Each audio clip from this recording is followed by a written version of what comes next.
हर हर महादेव दोस्तों, जय महाकाल। दोस्तों, बहुत ही सुंदर दिन आ गया है, सोमवार की अष्टमी। कार्तिक माह का बहुत ही सुंदर और पावन महीना चल रहा है।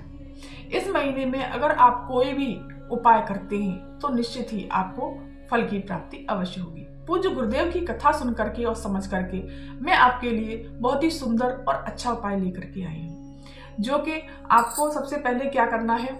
जिस किसी की किस्मत अगर साथ नहीं दे रही, उन्होंने बहुत प्रयास कर लिया, किसी का व्यापार नहीं चल रहा, नौकरी नहीं लग रही है, या धन संपदा की कमी आ रही है, कर्जा बहुत हो गया है और कोई भी कार्य हल नहीं हो रहा, तो उसके लिए ये उपाय पूज्य गुरुदेव ने बहुत अच्छा और अचूक उपाय बताया है। चलिए जानते हैं इस उपाय के लिए हमें क्या करना चाहिए।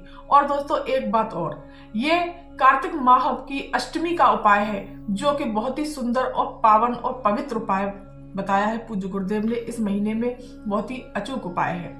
कार्तिक माह भगवान विष्णु को भी समर्पित होता है, माता लक्ष्मी को भी समर्पित होता है, और इस माह में भगवान विष्णु और भगवान शंकर का हरिहर मिलन भी होता है। तो दोस्तों, इस माह में सोमवार की अष्टमी पड़ने जा रही है 20 नवंबर को, तो आप इस उपाय को जरूर ही जरूर करिएगा। चलिए जानते हैं। और दोस्तों, इस वीडियो में मैं 2 उपाय बताऊंगी।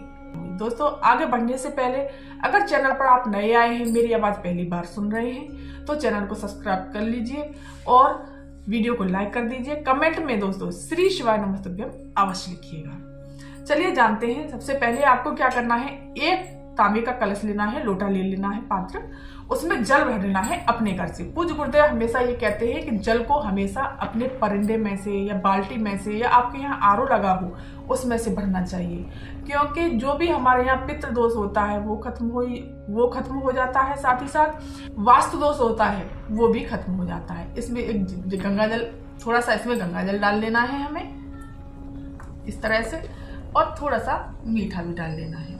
और इसी के साथ ही साथ हमें चाहिए 14 चने की दाल। ये आपको दोस्तों, ये 14 चने की दाल जो है आपको भिगो के रखनी है। ये मैंने भिगोई नहीं है, लेकिन आपको भिगो के रखनी है। 1 घंटे पहले भिगो देना, ये भिगो के रखनी है। और इन चने की दालों को आपको अपने सीधे हाथ में ले लेना है, ऐसे करके अपने सीधे हाथ में लेकर के 14 चने की दाल है दोस्तों, इनको लेकर के अपने सिर से 14 बार घड़ी की दिशा की तरफ उसारना है। किधर घूमती है घड़ी की दिशा, तो 14 बार ऐसे करके अपने सिर से उतारना है दोस्तों, किसी और के नहीं, अपने सिर से 14 बार ऐसे उसारना है। और 14 बार उसार करके सीधे शिव जी के मंदिर में आपको चले जाना है, देवादिदेव महादेव के मंदिर में चले जाना है।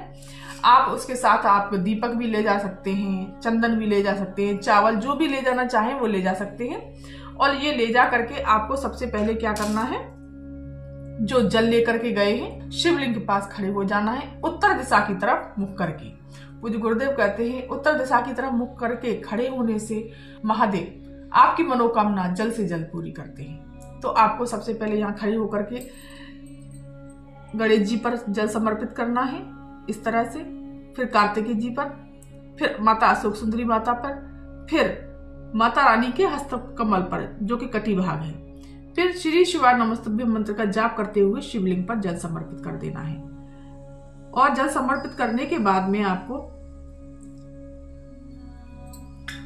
फिर चंदन लगाना है। ये 3 उंगलियों में चंदन लेते हैं ना, इसी प्रकार से आपको चंदन लगा देना है श्री शिवाय नमस्तुभ्यम मंत्र का जाप करते हुए।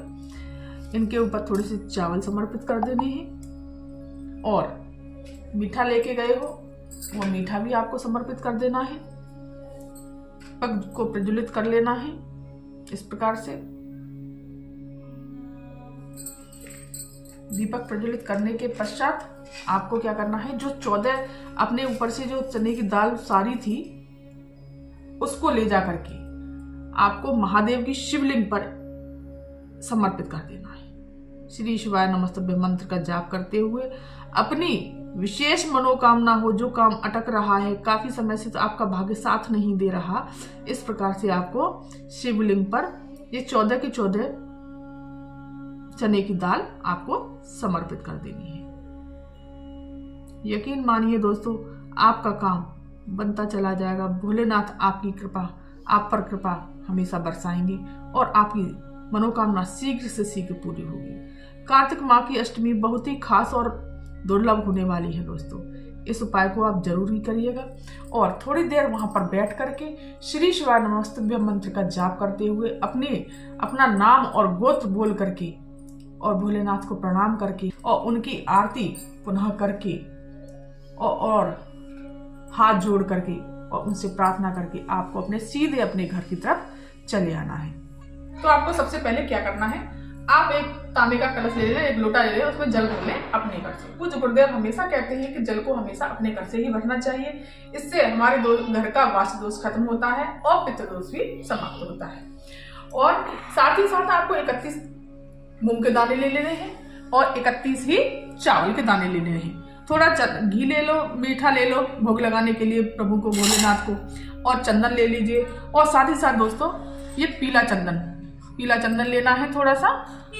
दोस्तों बहुत सी माताएं मैंने ये गलती करती हैं कि डिब्बी ले जाती हैं साथ में और उसी में से लगा के और वापस ले आती हैं। पूज्य गुरुदेव हमेशा ये कहते हैं कि डिब्बी नहीं ले जानी, अपने थाली में ही हमेशा चंदन, रोली, जो भी चीज अगर आप ले जाते हो तो अपनी थाली में से ही लेके जाना चाहिए। तो ये है लाल चंदन, जो कि सूखा चंदन है।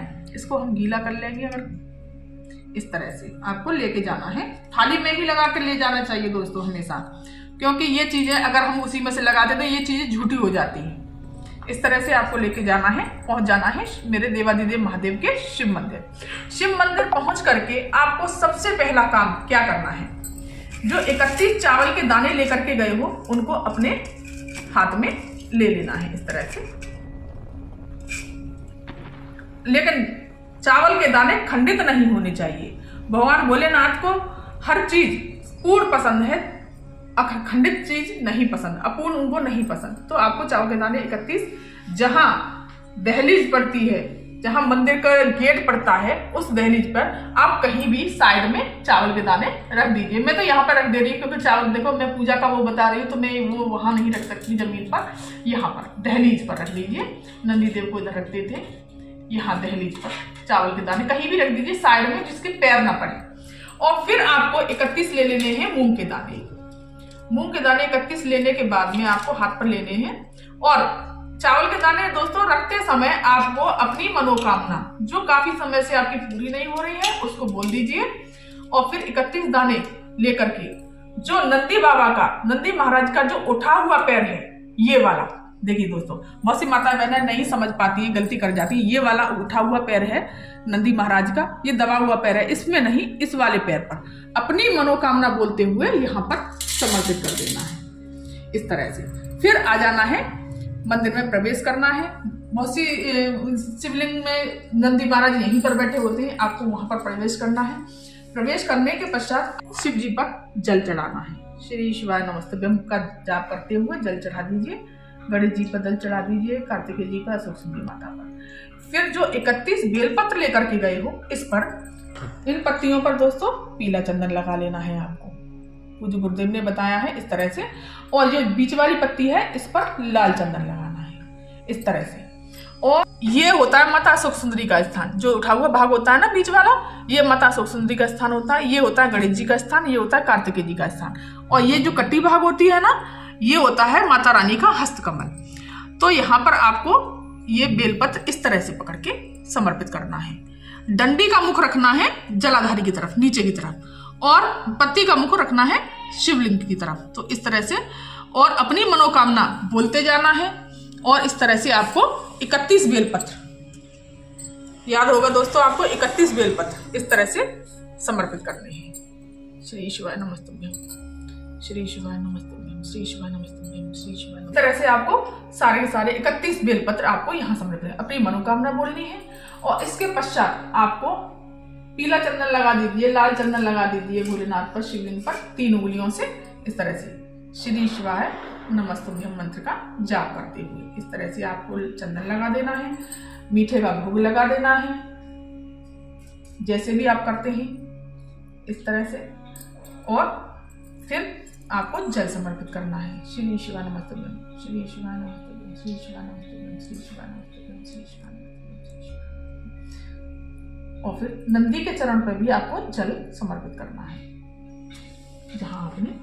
और दोस्तों हाँ, एक बात और मैं आपको बताती हूँ, जो ये मैंने मूंग के दाने लिए हैं आपको एक दिन पहले ये गलाने पड़ेंगे। मैंने ये गलाए नहीं है, मैं आपको बता रही हूँ, इसलिए आपको ये गला देना है। और शिवलिंग के आपको हमेशा उत्तर दिशा की तरफ मुख करके बैठना है और भगवान भोलेनाथ से, माता पार्वती से प्रार्थना करनी है। इस दिन भगवान भोलेनाथ आपकी मनोकामनाओं को जरूर ही जरूर पूरा करेंगे। और झोली फैला करके आपको इस तरह से जो भी आपकी विषय है, जो भी आपकी मनोकामना है, उस तरह से मांग लेनी है। सिर्फ एक सोमवार की अष्टमी का ये उपाय करना पड़ेगा। दूसरी सोमवार की अष्टमी आएगी तो पूज्य गुरुदेव कहते हैं आपका काम जरूर ही जरूर पूरा हो जाएगा। तो दोस्तों ये उपाय बहुत अच्छा और अचूक उपाय है, तो इस उपाय को आप चूकिएगा नहीं, क्योंकि ये बहुत ही पावन और पवित्र महीना है कार्तिक मास का। इस दिन सोमवार की अष्टमी पड़ेगी, बहुत ही शुभ संयोग बन रहा है, बहुत ही अच्छा योग बन रहा है। तो दोस्तों अगर ये जानकारी और ये वीडियो, मेरा ये किया गया उपाय समझ में आया हो, पसंद आया हो, तो चैनल को दोस्तों सब्सक्राइब कर दीजिए, वीडियो को लाइक कर दीजिए और कमेंट में श्री शिवाय नमस्ते